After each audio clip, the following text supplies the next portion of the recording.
Subscribe to our YouTube channel and don't forget to press the bell icon to get all the latest updates. दोषियों को सज़ा नहीं मिलती है पकड़ के, उनकी कार्रवाई नहीं की जाती है, तो मुआवजा तो आज हमसे सरकार चाहे तो हम आज ही उनको वापस कर दें। हमको मुआवजे की ज़रूरत नहीं है, हमको इंसाफ की ज़रूरत है। हम कोई पैसे के भूखे नहीं।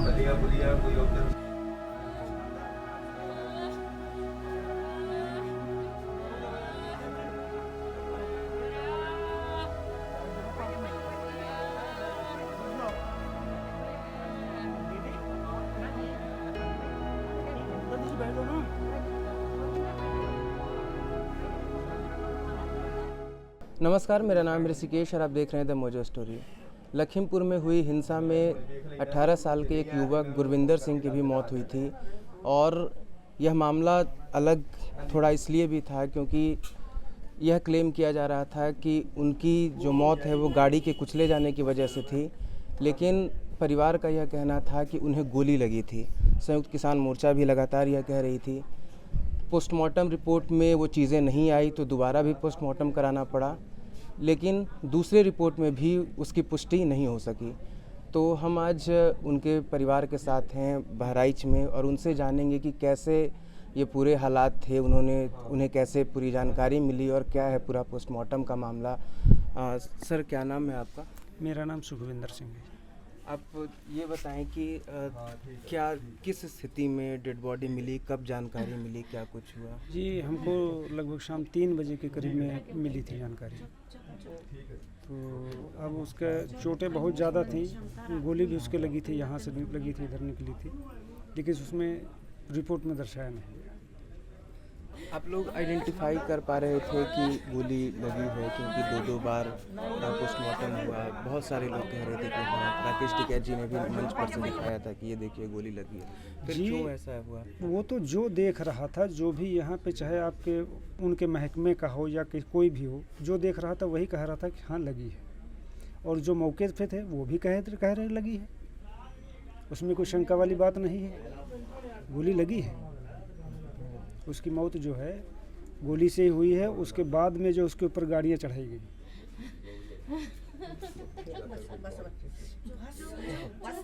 वो तो वीडियो में साफ दिखाई पड़ रहे हैं, तमंचे लहराते हुए और गाड़ियाँ दौड़ाते हुए, कुचलते हुए। अब भाई रिपोर्ट आए या ना आए, शासन से प्रशासन तक उनका है, जो उन्होंने पहले कर दी है, करेंगे वो वही अपनी वाली। मौके पर आप भी मौजूद थे, क्या नाम है आपका और आप उनके चाचा हैं? जी, मेरा नाम मस्कीन सिंह है।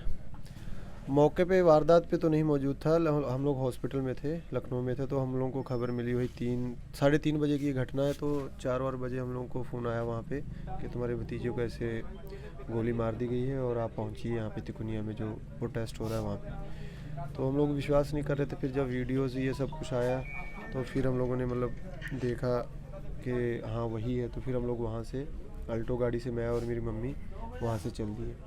आके देखे वही गुरविंदर सिंह ही था, जो मेरा भतीजा है वही था। और बहुत ही बेकार हालत में था। ऐसा कोई शरीर, ऐसा कोई जगह नहीं थी बॉडी की, कोई ऐसा पार्ट नहीं था जो टूटा ना हो, जहाँ चोटें ना लगी हों।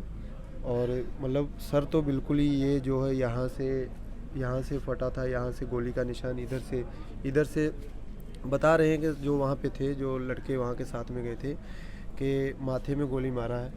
अब देखिए, वो तो डॉक्टर ही बता सकते हैं कि इनपुट आउटपुट कहाँ से नहीं है, कि ऐसा कोई उन्होंने मेंशन नहीं किया रिपोर्ट में कुछ भी।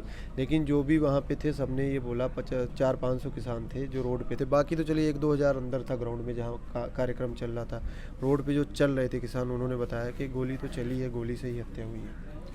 अच्छा, पोस्टमार्टम रिपोर्ट में जब पहली बार नहीं आया तो क्या दोबारा आपने बताया वहाँ जो पोस्टमार्टम जो करने वाले थे, जो डॉक्टर्स थे या हॉस्पिटल में, आपने कि ये देखिए ये मार्क है, यहाँ से गोली पार हुई है? कितना भी समझाने के बाद कुछ हुआ? एम्स में पोस्टमार्टम कराने की बात हो रही थी एक बार। जी बिल्कुल, अपना एम्स में बात हुई थी, लेकिन जो अपने किसान यूनियन के हमारे प्रधान जी अपना डिकैत साहब हैं, उन्होंने हमको लोगों को विश्वास दिलाया कि यहाँ डॉक्टर्स की अच्छी टीम है। लखीमपुर में मैं गया था जब पीएम के लिए, तो वहाँ के जो प्रशासन ने हमको एक विश्वास दिलाया था कि आप पीएम के लिए जब जाओगे वहाँ पे, तो बाकायदा एक वीडियोग्राफी में पीएम तुम्हारा होगा, 2 सदस्य तुम लोग घर के रहना, और जो भी एक अच्छा चैनल होगा वो 1 या 2 आदमी अंदर जाएंगे, और जो डॉक्टर्स की टीम है वो रहेगी आपके सामने होगा, कि जिससे आपको ये ना शक हो कि कुछ डॉक्टर चेंज कर रहे हैं, या जो मतलब ठीक ठाक रिपोर्ट है वो दे रहे हैं, जहाँ अच्छे डिटेल से काम कर रहे हैं कि नहीं कर रहे हैं। हम लोग को इसलिए अंदर बोला था। लेकिन जब सर मैं वहाँ पे गया तो पहले तो उन्होंने कहा कि एक्सरे होने गोली लगी है, उन्होंने खुद ही कहा कि गोली लगी है, एक्सरे होने। वहाँ के लोगों ने कहा कि अब गोली लगी है, अब हम लोगों ने तो बताया नहीं था कि गोली लगी है, तो उन्होंने कहा कि गोली लगी है, एक्सरे होने, उन्होंने खुद कहा। तो हमने कहा ठीक है, हम लोग एक्सरे वाले में गए। थोड़ा वो हॉस्पिटल पीएम से थोड़ा सा उसी में था, थोड़ा दूर था। गए वहाँ पे तो एक्सरे पे हमने लेटाया उसको, डॉक्टर साहब से बात की कि ऐसे ऐसे सर ये घटना हुई है और गोली वोली लगी है। डॉक्टर साहब ने अपना उनके सर का लिया, उनका एक्सरा लिया है। उसमें थोड़ी गर्दन टेढ़ी थी, तो मैंने उनको बोला, मैंने कहा सर सही से करिएगा, यही वो सबूत है जिससे हम अपने बच्चे को, मतलब जो उसने शहादत दी है, इंसाफ उसको इसी से मिलेगा। हमारा केस मजबूत इसी चीज़ से होगा कि आप एक्सरे वगैरह बहुत अच्छे से करिएगा। तो कहीं ना कहीं हमको वहाँ लग रहा था कि जो वहाँ के डॉक्टर्स हैं, जो वहाँ के अपना जो भी स्टाफ वगैरह था, कहीं ना कहीं वो प्रेशर में थे। अब देखिए हाव भाव से आदमी का पता चल जाता है कि आदमी क्या सोच रहा है, क्या कर रहा है। तो वह कहीं ना कहीं उनकी हरकतों से, उनके मतलब जो बोल बानी से लग रहा था, बोल बानी तो चलिए हमसे अच्छे ही बोलेंगे, मतलब कहीं ना कहीं लग रहा था वो प्रेशर में। और जैसे उन्होंने एक्सरा लिया, उन्होंने 2 एक्सरे किए। पहला उन्होंने एक्सरा किया अपना, मतलब जो भी एक सर का किया, उसको अंदर ले गए। तो मैंने उनको बोला सर कि आप अंदर जा रहे हैं, एक्सरा आप धोना ही है, एक्सरा तो हो गया, आप धोना ही है।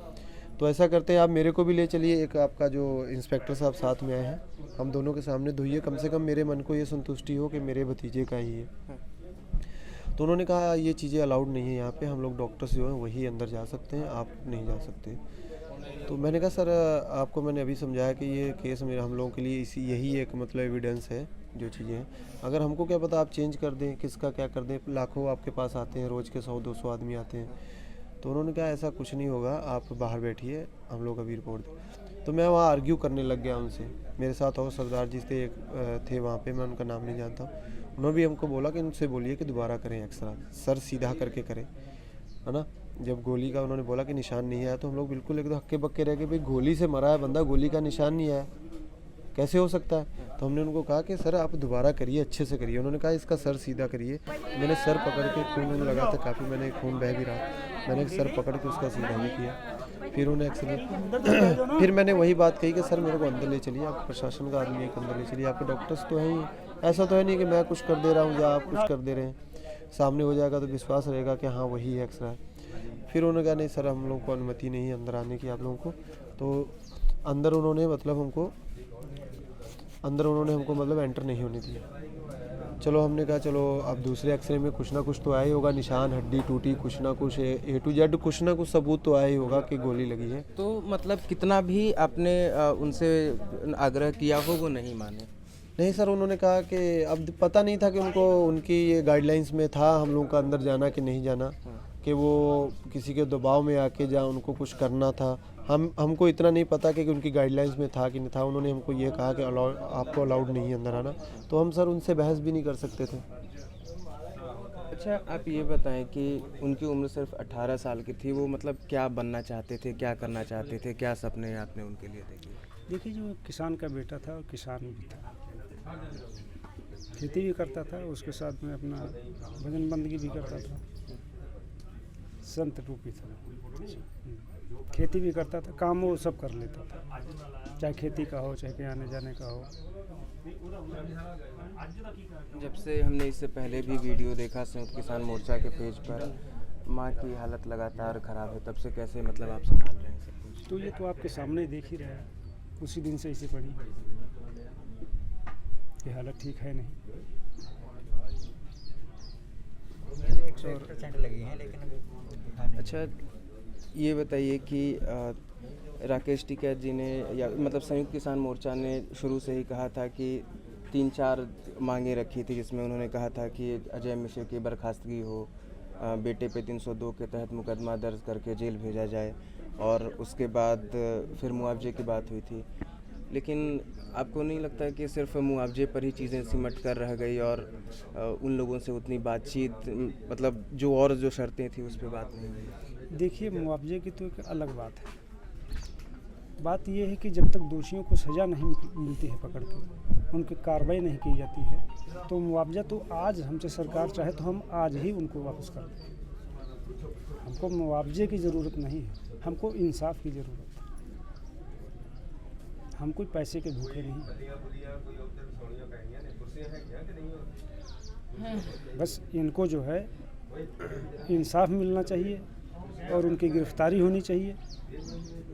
इतने दिन के पहले तो मैंने जो भी बोला होगा, अब मुझे नहीं पता मैंने क्या क्या बोल गया और कैसे बोलना था, तो मैं खुद ही अपने संभाल में नहीं था। बहुत जने आए हैं, लेकिन आज मैं बिल्कुल ठीक ठाक कह रहा हूँ कि जिस दिन योगी जी अपनी सत्ता में आए थे तो उन्होंने एक बात कही थी, वो सभी ने सुनी होगी कि गुंडागर्दी छोड़ दे या फिर राज्य छोड़ दे, नहीं तो ठोक दिए जाएंगे। आज उन्हीं के शासन प्रशासन में उन्हीं के आदमी गुंडागर्दी कर रहे हैं। अगर इसी की जगह पे अगर किसी अन्य पार्टी का होता तो आज तक वो लाइन में लगा के ठोक देते।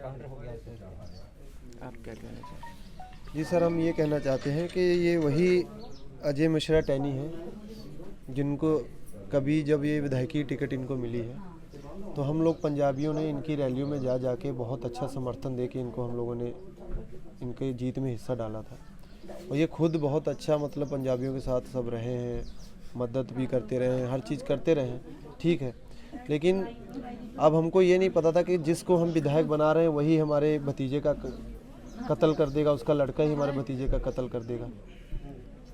तो ये कहीं ना कहीं चीज़ें, सबसे तो दुख यही होता है कि इस बंदे की हमने कभी मदद भी की थी इसको विधायक बनने में, और उसी बंदे ने हमारे आज भतीजे को मतलब गोली मार के, और उसके बाद में गोली मारनी तो अलग बात रहेगी और गाड़ियों के नीचे कुचलना मरने के बाद, तो ये सब चीज़ें कहीं ना कहीं हमको दुख ये देती हैं कि हम कभी इस इंसान की मदद भी किए थे इलेक्शन में। सर, जो भी संयुक्त किसान मोर्चा की मांग थी वो भले नहीं मानी गई सरकार के द्वारा, लेकिन सुप्रीम कोर्ट के चीफ जस्टिस ने खुद संज्ञान लिया है और आज इस मामले पर सुनवाई भी होगी। आप क्या उम्मीदें कर रहे हैं? सुप्रीम कोर्ट जब खुद इस मामले की सुनवाई करेगा तो क्या उम्मीदें हैं आपकी? उम्मीदें क्या है, चाहे सुप्रीम कोर्ट हो चाहे कुछ भी हो, अब यहाँ तो जो होना था हो गया है, अब वो तो वापस आएगा नहीं। लेकिन हम इतना आग्रह करना चाहते हैं कि उनको सज़ा ज़रूर हो और मंत्री पद से उनका इस्तीफा वापस लिया जाए। आप क्या चाहेंगे? सुप्रीम कोर्ट आज इस मामले में सुनवाई करेगा? देखिए जी, हमको हमारी कोई डिमांड नहीं, ना हमको किसी पैसे कौड़ी की कोई हमारी डिमांड नहीं। हम आपसे बता रहे हैं, हमारे घर का सदस्य गया है जिसका कोई मूल्य कोई चाह के भी दे पाए, शहादत का कोई दे नहीं पाएगा। किसी में इतना वो नहीं है कि कोई दे पाए हमको। लेकिन अगर मुआवजे की बात करें, वो भी एक उसका हक बनता है। हम लोगों ने मांगना नहीं, जो एक गाइडलाइंस आती है शहीदों की आती गाइडलाइंस, उसमें ये होता है कि मुआवजे होते हैं। कोई हम लोगों ने उनसे ये मांगी नहीं है, ये सरकार ने खुद दी है। सरकार अगर चाहे आज अपना जो भी हमको चेक दिए आज वापस ले जाए। हमको बस ये चाहिए कि मोनू मिश्रा अरेस्ट हो, और जो ये इतना घमंड में ये जो एमपी है टैनी मिश्रा, जो इतने घमंड में बोलता है कि मैं इनको यूपी पलिया नहीं, इनको मैं यहाँ रहने नहीं दूंगा, ये बता देते हैं। हम लोग अपनी जद्दी पुश्ती ज़मीनें हैं, बहुत रावण आए बहुत गए। इतने बड़े एमपी, अपने एमपी होने के बाद, मंत्री होने के बाद आपका बयान, इतने बड़े पद पे आप बैठे हैं और आप हम क्या बयान दे रहे हैं?